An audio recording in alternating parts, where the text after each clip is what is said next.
موجودہ حالات میں یہ پیغام ہم تمام لوگوں کو اپنی نگاہوں کے سامنے رکھنا چاہیے. پورا عالم اسلام جل رہا ہے، پورا عالم اسلام سلگ رہا ہے. فلسطین کے مسلمان ہو، عراق کے مسلمان ہو، شام کے مسلمان ہو، برما کے مسلمان ہو، یمن کے مسلمان ہو، ایران کے مسلمان ہو، چاہے بھارت کے مسلمان ہو، ہماری حالت بھی بہت اچھی نہیں ہے.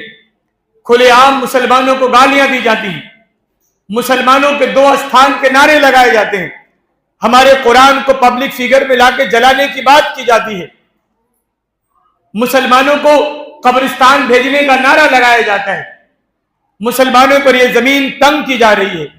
ہماری مسجدیں نشانے پر، ہمارے مدارس نشانے پر، ہمارے نوجوان نشانے پر.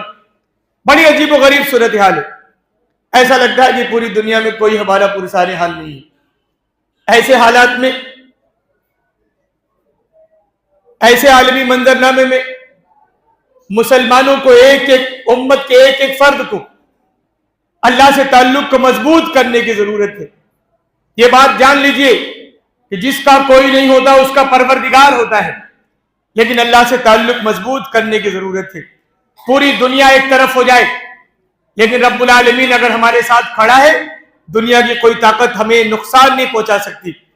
لیکن پوری دنیا ہمارے ساتھ کھڑی ہو جائے، امریکہ ہمارے ساتھ کھڑا ہو، اسرائیل ہمارے ساتھ کھڑا ہو، جرمنی اور فرانس ہمارے ساتھ کھڑے ہیں، برطانیہ اور لندن ہمارے ساتھ کھڑے ہوں، لیکن اللہ ہمارے خلاف ہو جائے تو پوری دنیا مل کر ہمیں بچا نہیں سکتی.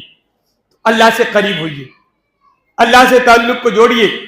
رمضان میں اللہ سے تعلق مضبوط کیا، رمضان کے بعد بھی اللہ سے تعلق کو مضبوط کریے. حدیث کے جو الفاظ ہیں حدیث قدسی کے، اللہ رب العالمین فرماتا ہے وَأَنَا مَعَهُ حِينَ يَذْكُرُنِي، آپ اللہ کو یاد کریں گے اللہ آپ کے ساتھ کھڑا ہو جائے گا.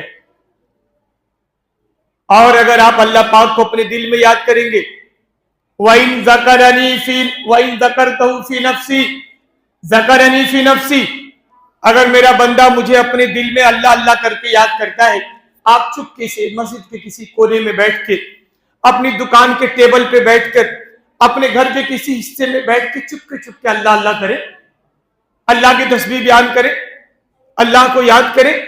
اللہ تعالیٰ فرماتا ہے میرا بندہ اللہ اللہ کرے گا، میں اپنے دل میں بندہ بندہ کرتا ہوں. کتنی بڑی بات ہے. ہم اللہ اللہ کریں گے، وہ بندہ بندہ کرے گا. تو اللہ سے تعلق مضبوط کریے. آگے اللہ رب العالمین فرماتا ہے من تقرب منی شبرا، آپ اللہ کی طرف ایک بتہ بڑھیں گے اللہ پاک 2 بتہ بڑھے گا. ومن تقرب منی ذراعا، آپ 1 ہاتھ بڑھیں گے اللہ پاک 2 ہاتھ بڑھے گا. ومن اتانی یمشی، آپ اللہ پاک کی طرف پاؤں چل کے جائیں گے نا، اللہ پاک دوڑتے ہوئے جائے گا.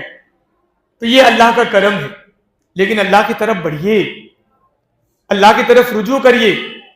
رمضان میں جس طریقے سے آپ نے تہجد کی نمازیں پڑھی، رمضان میں روزے رکھے، تراویح کی نماز پڑھی، رمضان کے بعد بھی اس کا اہتمام کریے.